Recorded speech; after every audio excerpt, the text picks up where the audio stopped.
Welcome to Sports from the Couch. I gotta say, it's the stupidest thing in sports. With your host, Mike Mercado. Players cannot stand him. Coaches cannot stand him. Most importantly, the fans can't stand him. Brought to you by Mercado Airwaves. I'm gonna say it once, and hopefully I'm wrong, but it's a disaster waiting to happen. That is so bad, that is absolutely brutal. Hello and welcome in, friends, to another edition of Sports from the Couch here on Mercado Airwaves. I'm your host, Mike Mercado. I want to thank you so much for making us a part of your day. It is Monday, February 2nd, 2021 in the snowy city of Chicago, and we have ourselves a special edition of the show as we are taking questions from the mailbag. You guys had a bunch of sports thoughts. We have to get to them. From who will be the Bears' starting quarterback to our thoughts of crazy MLB and its Hall of Fame, Chicago superstar coming back home, and so much more. But before we get to all that, let's take care of some housekeeping notes. You can follow us all over the universe. I'm on Twitter at Mike M Media. I'm on Instagram at Mike Mercado Media. And the show is on Twitter at Couch Sports Talk. Like, rate, review, and share us wherever you get your favorite podcasts at Mercado Airwaves.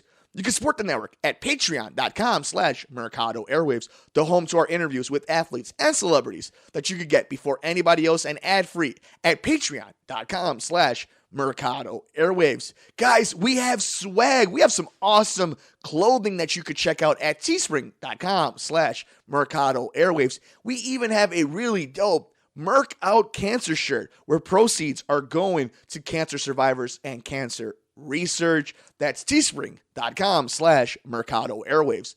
Like us on Facebook at Mercado Airwaves. Subscribe to us on YouTube, youtube.com/Mercado Airwaves Network. Come play video games with us on Twitch, twitch.tv/Mercado Airwaves. And keep up to date with everything from the podcast network, from the true crime show, the pop culture show, the interviews, and everything in between on Twitter at Mercado Airwaves.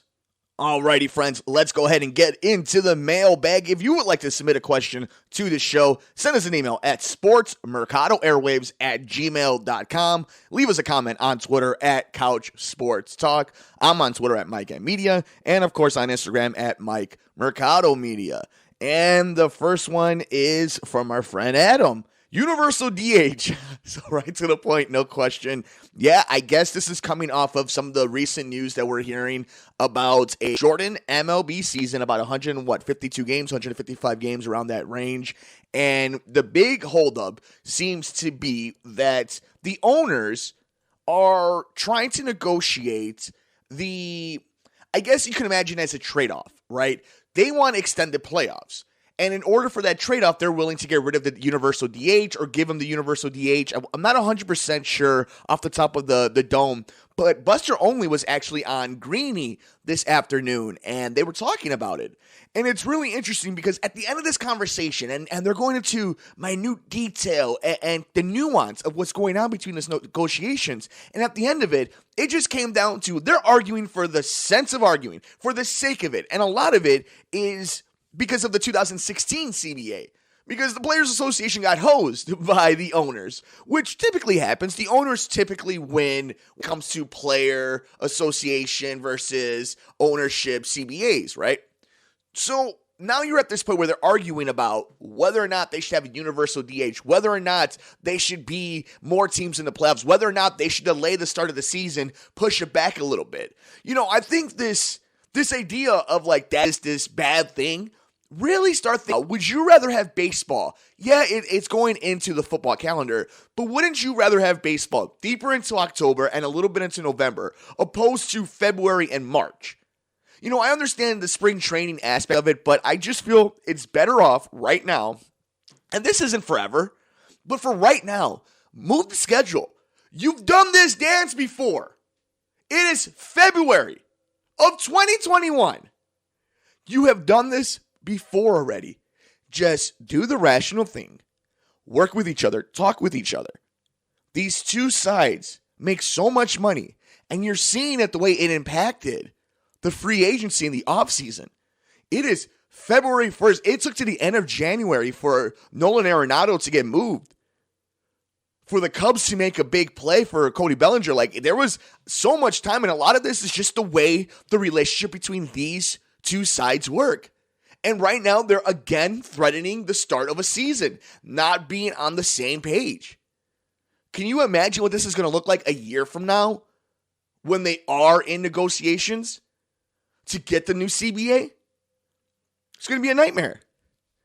You hope Theo and Griffey being over there in the commissioner's office will help out a lot of this craziness, but they're going to take this thing to the last second.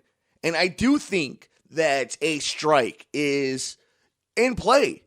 And what's crazy is this is all about TV deals.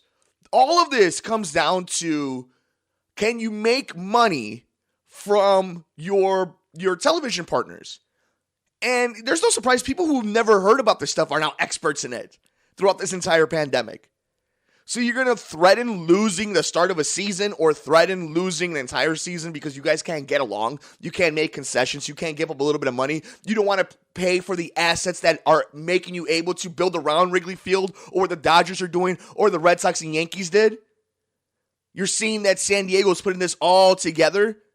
It bothers me because the only people who are going to lose in this are the fans. In a sport that's losing fans. In a sport that's dying. And the biggest issue they have is infighting for something stupid. Look, I understand the idea of changing the game too much for the purists. I get it. I really do. It's the same if somebody changed your favorite video game franchise, or your favorite comic book franchise, your favorite model of a car. All the different scenarios you could think of. I understand it. But you have to be able to recognize, empathize, and at least understand the evolution of something needs to survive. And if that means more offense, if that means it's able to create more jobs, it's able to make people who are specialists like a pitcher concentrate on being a specialist like a pitcher, especially when you're paying them so much damn money, right? You don't need them out there. I also think the idea of the 7-inning doubleheaders, awesome. In and out, 2 baseball games, a lot of fun, high action. You're not losing anything. And I also love the runner in second, because one of the biggest problems that baseball's having is the 3 outcome rule. Well, now you're adding a little chaos to it, to the math, and I like that. And I think a lot of people do too. So it's these old people from the ages of 45 to 67 who are making these decisions, and it doesn't make any sense. Shout out to all my people that age. There's nothing wrong with it. It's just, that's what's happening. Read the room, people. And that's Major League Baseball, man. Major League Baseball, and this is the entire league, just can't get out of their own way. So hopefully Universal DH comes along. Hopefully we get these expanded playoffs. Hopefully we get a little bit more ideas so these teams can make a play and know what they're doing heading into the season. Let's push it back. Let's shorten the season. I think both are good. I think even in a non-pandemic year, the season shouldn't be so damn long. And if it is, double headers, 7 innings, let's go. But it'll be interesting to follow this story as it kind of goes along. Thanks, Adam, for the question. All right, this next one comes from, what are the chances the Bulls get involved in the Bradley Beal trade market? And do you think it's possible to do without including Zach LaVine? So, the Bradley Beal thing is interesting. I've always undersold Bradley Beal. And I think a lot of it had to do with John Wall being kind of the guy there. Bradley Beal coming out of college, hype. I did like him a lot, And John Wall was a star there. Washington always had a hard time taking it to that next level in the Eastern Conference. And then you're seeing him kind of just ball out right now and just snapping. And these teams are going out for 140 points in a regulation game. Bradley Beal to the Bulls on its own, surface level, amazing. It answers a lot of questions and concerns that the Bulls have had this entire regime. That is, until kind of this point. I don't think a move where you're getting rid of LaVine and bringing in Bradley Beal is a step up. It's probably closer to a lateral move. Probably Bradley Beal's a more efficient player, polished player. But if you're telling me Bradley Beal next to a Zach LaVine is kind of the idea that, but this really just stems to the universal problem on this team right now. What's Kobe White? Because he's not a true point guard. He's not setting up the offense. The dude is a playmaker. maker when it comes to having the ball in his hand, shooting it, and creating offense. Not what a Rajon Rondo does, where he's a floor general and he's setting people up and he's giving people the best opportunities and the best looks in the offense, running the offense properly. And when you have somebody like Billy Donovan, a pro's pro, a top tier head coach in the NBA, you're going to need somebody that's going to be able to handle that and call a defense, call a play, be speaking on the floor. And I don't know if Kobe White's that. The dude's a killer, though. Like, he's legitimately a cold assassin. So the frustrating thing is you're willing to just keep kind of seeing if you can make it work. Because if it does, we're going to Sizzler. But I guess when you start talking about the Bradley Beal thing, that's where it's really stemming from. Because it's not bringing in an Anthony Davis or a Giannis or Embiid. Somebody who's the total kind of opposite of what your star players are right now. But to be fair, I've also seen Lauri Markkanen kind of ball out. So there's a lot of interest in this team. There's also this weird bad habit that they need to kind of get themselves out of. And Billy Donovan definitely has done that. They've lost like 6 games with 4 points or less. So they're in games. And I was talking about this in the beginning of the season where I didn't think they were going to make the playoffs. But best case scenario for this Bulls team, in my opinion, if you were going to legitimately try to rebuild this and not just try to do a quick turnaround, would have been to be competitive, to try to get to that 7 to 9 seed and get in that tournament, the 7 through 10 tournament, and, develop that way. But still not make the playoffs and get a nice draft pick. This time around, what I'm seeing right now, though, is kind of close to that. They're making those mistakes. But when I can see that you can win these games, when you're hanging around with the Lakers and you're beating some of these teams in the NBA and you're having good performances and you got guys who are talking you up around the league, my expectations change a little bit. And perhaps they have. I still don't think this is a team that's going to make any playoff push. God bless them. They don't need to. The question is, what do you do to kind of put that final piece in the engine to get it rolling?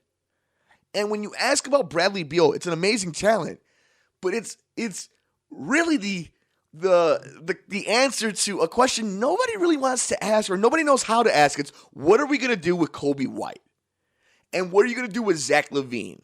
And what are you going to do with Lauri Markkanen? It's funny because I think a lot of people believe that a lot of these guys are still going to be part of that, whatever that team is that's going to try to go for championship number 7. But you really think about it, a lot of these dudes are coming up on contracts. A lot of dudes are balling out right now.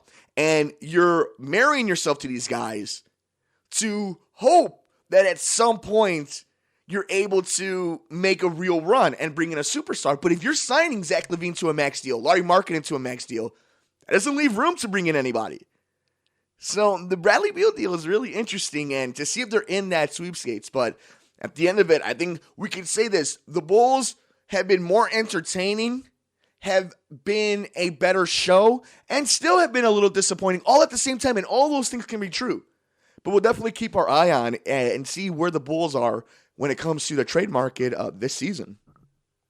This next one is from our friend Jake. Any thoughts on the Rams and Lions trade being in Chicago? How does it affect the NFC North? Well, it affects the NFC North because Jared Goff, thank you, Jake, by the way. It affects the NFC North because Jared Goff is now going to be played against the Bears twice a week and the Packers twice a week and the Vikings twice a week. It's interesting. The NFC North doesn't always get the love it deserves, rightfully so, because you have the Packers that just kind of run through the division, but it's always a competitive division for the most part. It's never the most embarrassing thing. Even though here in Chicago, we bury the hell out of the Bears, deservingly so as well, but then you bring in a guy like Jared Goff to Detroit.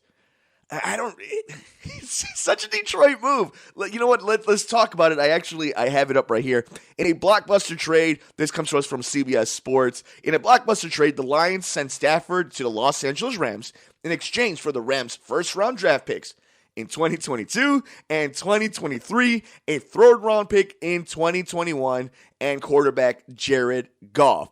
And there's more details about it, but that's essentially the big thing. So let's break down I guess there's so many things you could talk about. The Deshaun Watson part of it. You're seeing what they were offering for him. And there's even reports out there saying that some teams offered more. But it's funny because this is the perfect example of why trades are so hard and weird in the NFL. Draft picks are they're so valued, and rightfully so, because it's so much, it's better for you. It's so much better for your organization if you can win with controlled contracts that aren't just so ballooned when it comes to your salary cap. Makes all the business and logical sense in the world. But it's also like playing the stock market, which we've learned a lot about here in the United States the last few days. You have to be willing to play the lottery, have those scratch offs, because at the end of it, you're hoping that you get yourself a Deshaun Watson, a Matthew Stafford, Patrick Mahomes, Aaron Rodgers, so on and yada, yada, yada. Detroit's had the number 1 pick. They're getting another number 1 pick quarterback. That's why when it comes to the Deshaun Watson thing in the Bears, I've kind of understood why a lot of people are willing to just sell everything for Deshaun Watson. It makes sense. Now, one of my biggest arguments and complaints and just thoughts in general when it came to Ryan Pace coming back and a Matt Nagy coming back and a Ted Phillips coming back, so on and so forth, we've had this conversation, is they're going to do whatever it takes to keep their job. But if whatever it takes to keep their job lands you Deshaun Watson, I'm here for it. I understand. Why would he want to come here? I don't know. That's not for me to tell you. That's for him. He's earned the right to pick whatever team he wants to. I wouldn't pick the Bears either. But if you're the Bears, why wouldn't you? Just whatever they wanted. You might end up 4-12. But the goodwill, your faith changes, and he's a talented enough quarterback where you can make up for a lot of your faults. And if you make a right move here and there, 4-12 becomes 12-4. And that's why when I see this trade, I see the value Matthew Stafford got. And you can look at this 2 ways. This was, how much was Matthew Stafford worth? Or how much did it cost to get rid of a Jared Goff? That's kind of the underlying feeling when it comes to a lot of people. Jared Goff could ball out for all we know. I have no idea. We'll see what happens in Detroit. What I do know is we saw what the details are of this trade. And we know there's a huge trade market for a lot of different people right now in the NFL. A lot of valued quarterbacks that have done a lot of great things in this league, including one quarterback who's the future of this league, who's already arrived. So I don't know. I want to say that this opens up everything for the Bears. The only thing it opens up is the imagination that, you know what, why not? Because the Rams haven't had a first-round pick in God knows how long. Some teams don't value it. Do I think the Bears are anywhere near winning a Super Bowl? No. But in the NFL, the turnaround is so crazy. Why wouldn't you bet everything on it? Why wouldn't you? Why wouldn't you go against the house and see if we could just catch lightning in a bottle? If there's a position to do that too, you're not talking about a game-changing wide receiver, which is amazing, or a running back, or a defensive player. You're talking about the most important position, arguably in all of sports. If there's ever a risk to be taken, it's probably that one. And you're kind of seeing what the market is now. So I think Stafford going to LA, going to be interesting to see him in that offense. It's got weapons. It's got experience. We all know how talented Stafford is. The question is, what happens when you're in the playoffs? You're in Detroit. You've only been there a certain amount of times. And when you haven't been able to win. And it's a team sport. We all get it, but that's just what the facts are. So now you're going to a place where you have to win. You're going to a place where you're playing against the Arizona Cardinals, the San Francisco 49ers, who might get Deshaun Watson. You're going against the Seattle Seahawks. So you're going against guys who have all been there or are trying to be there or the future of the league. Matthew Stafford probably has more pressure under him now than he did in the NFC North. But you got to take the chance, and you got to think that he's definitely got more accuracy. He's definitely got a better arm when it comes to maybe what McVay wants to do. He doesn't have to just dink and dunk the entire time.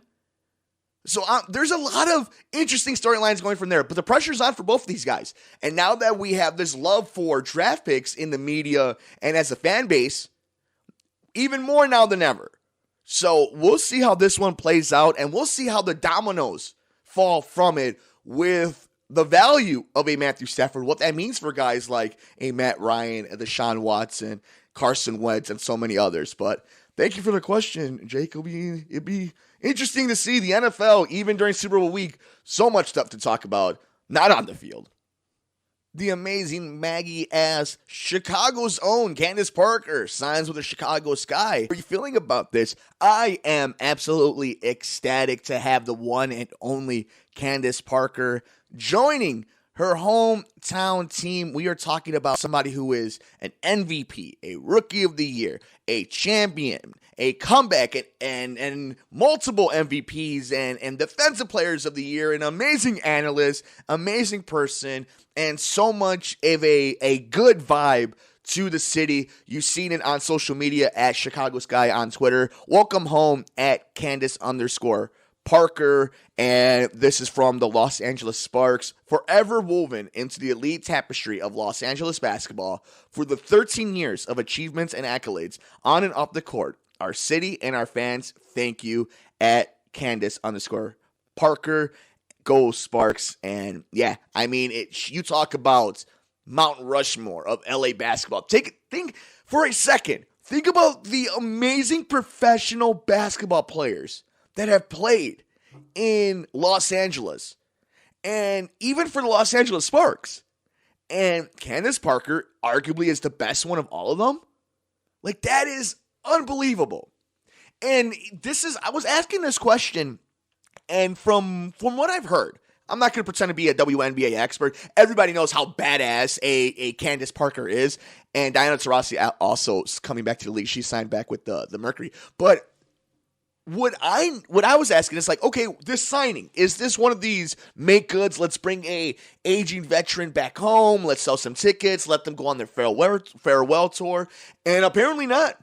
The experts are saying this is somebody who's still a defensive beast, somebody who knows how to space the floor, who knows how to command the floor, who's a great team leader, who knows how to win. It's just the offense has kind of come down a little bit, but you got to think that with everything the way it's been and the COVID season and knowing you're coming back home and that energy boost to a pretty good team already, that she's going to be on beast mode, I think. And again, we're going to keep a close eye on this one. We're going to have some experts on the show. But, yeah, I mean, Candace Parker coming back to Chicago, signing with the Sky. This is a huge move.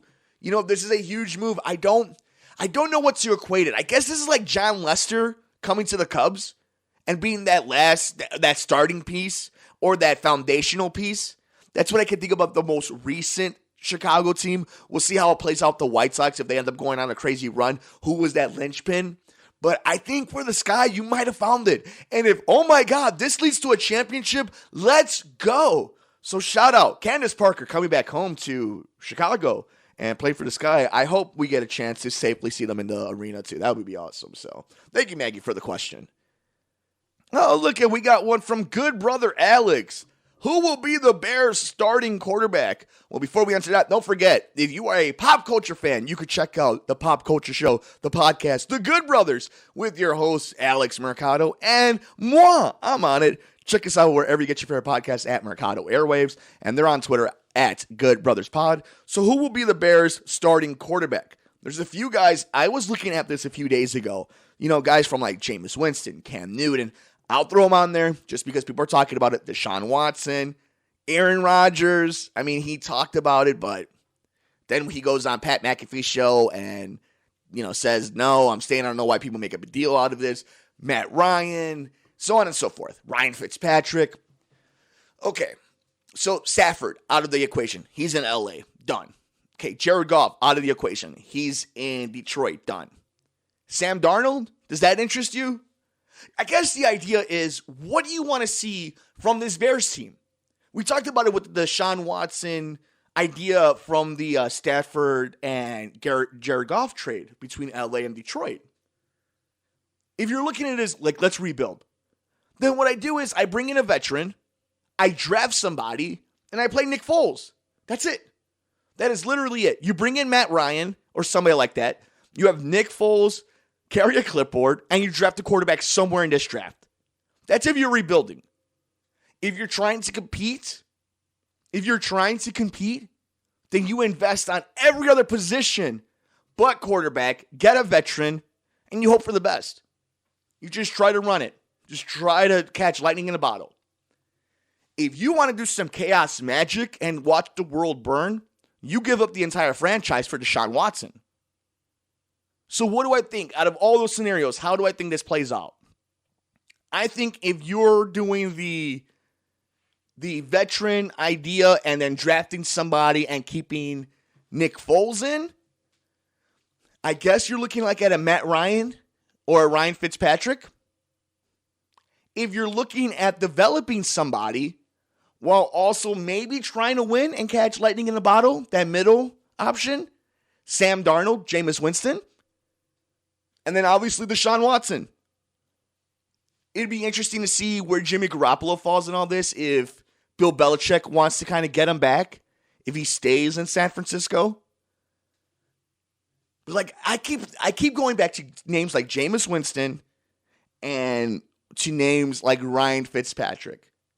I think the best you'll see, if you're looking for big names for the Bears, is somebody like Matt Ryan. And like, if it's really hard to get cap space for Deshaun, it's going to be really hard to get cap space for Matt Ryan. But if you're asking me, yeah, I guess that's where I'm at. And it's not really inspiring. It's not. Because the right thing would have been to draft Deshaun Watson when you could have. And you wouldn't be in this mess. Or at least things would feel a little bit different. But I think those are the scenarios. Those are the scenarios right there.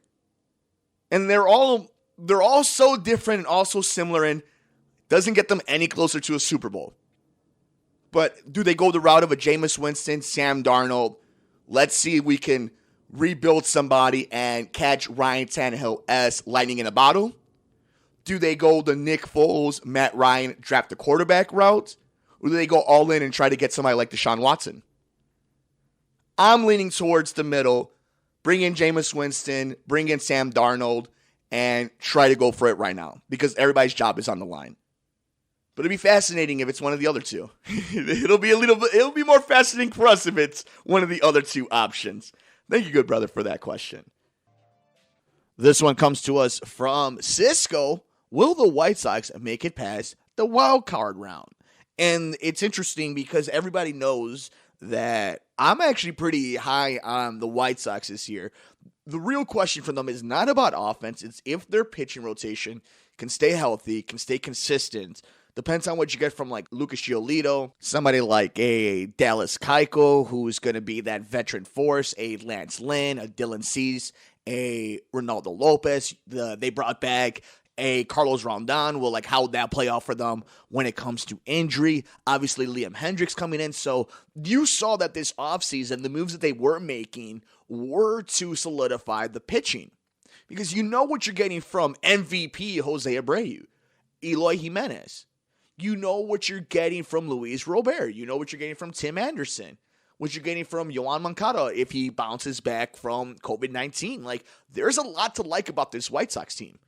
Now, we do know, and you've learned it from the city of Chicago, where if you have a window, you have to strike. You have to strike now, because nothing is guaranteed. And you can be as hot of an offense as the White Sox were and go against a rotation like the Athletics and a bullpen like the Athletics and get beaten in the wild card and not be able to make a run at it. And this is the year where I'm willing to put some cashola on this White Sox team on the American League.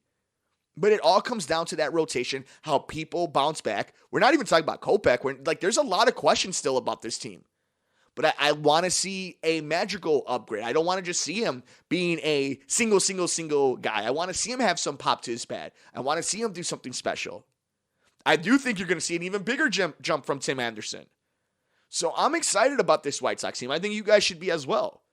You have to see it in a full season, whether that's 150-something games or the full 162, whatever the case may be. It's going to be different than the 60 that they played, but I like their chances. And I like that the division kind of just gave up, right? So the division's there for them in the taking. I like the White Sox, and I think you guys should as well. Alrighty, this last one is from Victoria, and it is: nobody voted into the Baseball Hall of Fame, Hell, even Kurt Schilling lost votes to the Hall of Fame. What are your thoughts? Okay, so we got here finally. I feel like I've been yelling at this to friend of the show, Paul Shivari, over at Baseball Weekend Journal, that when it comes to Hall of Fames, it's really annoying. I think Hall of Fames are awesome. I love museums. Believe it or not, your boy over here loves museums. And that's what I think the Hall of Fame is. But some of these writers and some of these quote-unquote purists, they just killed the entire vibe for me. This is from CBS Sports. For the first time since 2013, and only the 9th time in history, no players were voted into the National Baseball Hall of Fame by the Baseball Writers Association of America. The 2021 Hall of Fame vote results were announced Tuesday, and no players met the 75% threshold needed for induction. And then you saw Kurt Schilling talk about he'll take his name off the ballot, and he'll just wait for the veterans to vote, wait for someone to his claims, people who actually know the sport. I understand just everybody's confusion about it. Hell, I even understand not liking Kurt Schilling. But to argue that he's not a Hall of Famer is kind of crazy. And to me, this sanctity of the Hall of Fame is kind of crazy to me. You don't take away the T-Rex because he was a predator. She was a predator. You don't take away the Velociraptor because they ate baby dinosaurs. You don't take away animals, tigers, and lions, and because they eat other animals, or because things aren't as pretty or the way you want them to, you can't change history. And I understand that it's a private thing, it's not by baseball, but who are you kidding? Look in the 80s, the 90s, even the early odds, I understand it from all before. You controlled the narrative, you controlled history, you told everybody what the greatness and the sanctity and the purity of the sport was. You were the gatekeepers. But there's this thing called the internet. You know, the thing that I'm ranting on right now. A lot of people have it. A lot of people have heard of it. And you can't deny people. So yeah, there's guys that we can have the fun conversation of the Mendoza line for the Hall of Fame, the Minnie Minoso line, whatever you want to do. I'm joking on their names. You know, obviously, big enough stars where they have that, right? So, that's fun conversation, and there should be that. But this kind of moral compass that a lot of these journalists have, and mind you, I'm in the field. I know some of these dudes. Kind of weird, calling out people. You know what I'm saying, if you get my drift? So, if you're going to tell me that this guy's a Hall of Famer, but this guy isn't, this guy's morality was better, but this guy wasn't, there's no way this guy was a cheater, but this guy was, that's crazy. How can one person be a Hall of Famer and one can't be? If they're literally the same, but because you felt one way of this guy or he wasn't nice to you in press conferences and so on and so forth, that's some petty stuff. And this is beyond, for a lot of people that call it the SJW era, this was before that. That journalists and big, manly, cigar-smoking, whiskey-drinking sports writers got butthurt about things. And, I mean, look at it. How many guys were... Mariano Rivera was the first unanimous Hall of Famer? Think about the guys that means that... So Greg Maddux wasn't a unanimous first ballot Hall of Famer. Somebody thought he wasn't. That's another thing I hate, is first ballot. Either you're a Hall of Famer or you're not. You know? 1 year doesn't make you one and 1 year doesn't. That is the most asinine thing about the Hall of Fame. So many, and we've seen legends die before being named Hall of Famers. Hell, even in this city, it happens all the time in Chicago. But that right there, that gatekeeping of first ballot, we're going to decide if you're a first ballot. But yet, when they get into the Writers Association Hall of Fame, whatever newspaper committee they work for, whatever little small town they're at, or whatever podcast or blog website they're on, and they win an award, they don't mention how many times they've been voted on before, how many times they've lost. And when they do, it's a badge of honor. I'm 13 times nominated, but I've only won once. That was at number 13. They don't say that you don't get mentioned that it was on the 13th try he finally won. No, you won. You're a champion, and you've been nominated. And Hall of Fame should be the exact same thing. Greg Maddux is a Hall of Famer, whether it was his first time on the ballot or his 10th time. If Ron Santo was a Hall of Famer, he's a Hall of Famer. If Mark Burley is a Hall of Famer, so be it. But this gatekeeping needs to stop. And it just seems like it's more and more sensitive now more than ever. And all you're doing is hurting your product, your museum. Because it's the same thing with NCAA football, right? They thought they were slick. Reggie Bush, get rid of your Heisman. You didn't win it. No, he won the Heisman that year. I saw it with my own eyes. And if I need confirmation, I'll just look it up online. Because the games happened. He dominated. You gave him the trophy. You screwed up. That's where I'm at when it comes to Hall of Fame. I get a little upset with that. I get a little fired up, but it's only because I love history. I love museums. I love being able to kind of celebrate and learn from it. And we don't get that with baseball. They try to deny it. Say what you will about football. There's a lot of monsters in all walks of life, in all walks of achievement and glory, and when they shrine them.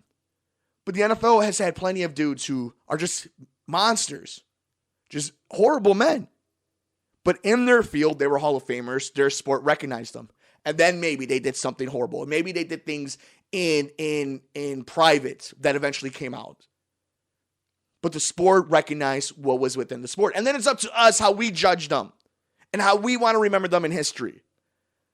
I just think this weird controlling of a narrative is a little much from the Writers Association, but that's their job. At least that's how they see it. So it's just up to us to have the conversations. And I don't need them to tell me Pete Rose is a Hall of Famer, because he is. Whether what he did was horrible in the sense of the rules of the game and the spirit of the game, of course. And that's up to us for the fans and people who do the dialogue and people in the media and sports writers and historians. We have that conversation.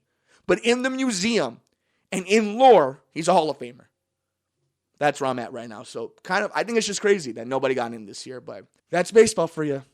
That'll do it for us on this edition of Sports from the Couch here on Mercado Airwaves. Thank you so much for making us a part of your day. Don't forget, you can follow us all over the universe. I'm on Twitter at Mike M Media. I'm on Instagram at Mike Mercado Media. And the show is on Twitter at Couch Sports Talk.